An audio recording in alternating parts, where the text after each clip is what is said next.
Water signs, hello, welcome. Welcome to Water Wednesdays, my friends. It's me. Hello. I'm just enjoying some coffee in your presence. Isn't that nice? It is Water Wednesday, so I'm here to read for you, my friends, for your highest good and your highest outcome, of course, as is my mission, but also my heart's desire. I want to help you. And I'd like to do so in a very reasonable way. So we're trying to keep things a little tighter right now. We're kicking it off with a Rumi quote here. We've got, "Only lovers have peaceful hearts, free from restless striving for more and more." Only lovers have peaceful hearts, free from striving for more and more. That's interesting. I think that's a great message about contentment and intention, isn't it? That's really fascinating to me, because there's a lot of people who would call themselves lovers. We see it all the time. And hopefully not too closely, hopefully not in personal experience, but we see things where being in a relationship and somebody, ventures off looking for something, right? And does some things that are unethical or painful to the other. So, true lovers, only true lovers have peaceful hearts, I guess you could say. Free from striving for more and more. The thing about love is love brings a peace, it brings a contentment, and it brings a trust in the sort of in the fates, True love brings a trust into fate and destiny, I think, where we don't fear. Well, it makes us slow down and relax, That's interesting. Okay. We'll go ahead and get some Moonology to go with this here. We have last quarter moon in Capricorn, leave the past behind. Okay. So this may have something to do with a past lover. Those of you that are still struggling with an energy of a past lover, this is a good thing to examine. This notion, only lovers have peaceful hearts, free from the restless striving for more and more. I feel like, when you're immersed in that true love, there is sort of a release of control, and, to be fair, release is exactly what occurs between two lovers, isn't it? Okay. Full moon in Gemini, embrace the flow of life. Yeah, there's got to be a trust here. And so, in some ways, I almost wonder if some of us need to learn the lesson of learning to love life, To embrace the flow of life would be to love life or to trust life. And like I was just saying before that card came out, that trust idea, the striving for more is really an issue of control more than anything, Yes, embrace the flow of life. It's about release. And full moon in Aries, cool your emotions. Yeah. I think what's interesting about that to me is the idea of that whole topic of lovers is like cooling your emotions could be taken a few ways, but one thing I like about Aries here is that is the energy of the Emperor. Cool your emotions means, how can I utilize the emotional energy that's there in a tactful and expansive manner? And we can expand into love. If your emotions are in fear, then there's definitely a call there to bring it into a place of balance, a tempering of sorts. If it's in a place of peace and contentment, I don't think that really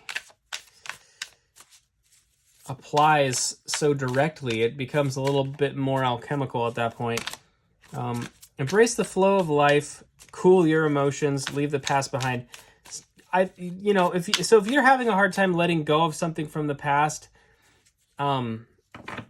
where you're striving, striving for more and more. It's like you could be striving for understanding, a deeper understanding of what happened, a deeper understanding of why certain things didn't go a certain way.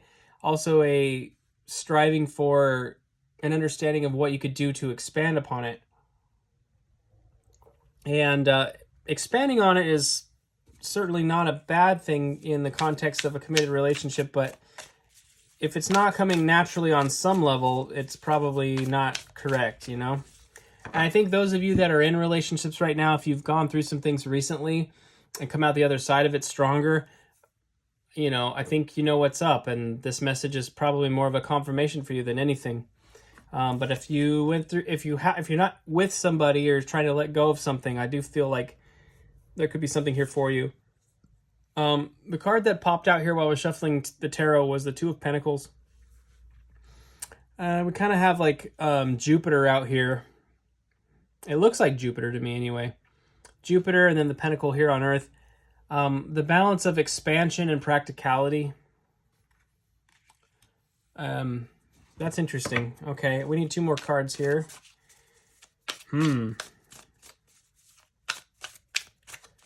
Water signs. The thing about the Two of Pentacles is it's calling for a change that will bring things into balance. All right, we got a couple cards here. We've got the Emperor and the King of Pentacles that came out. The Emperor and the King of Pentacles.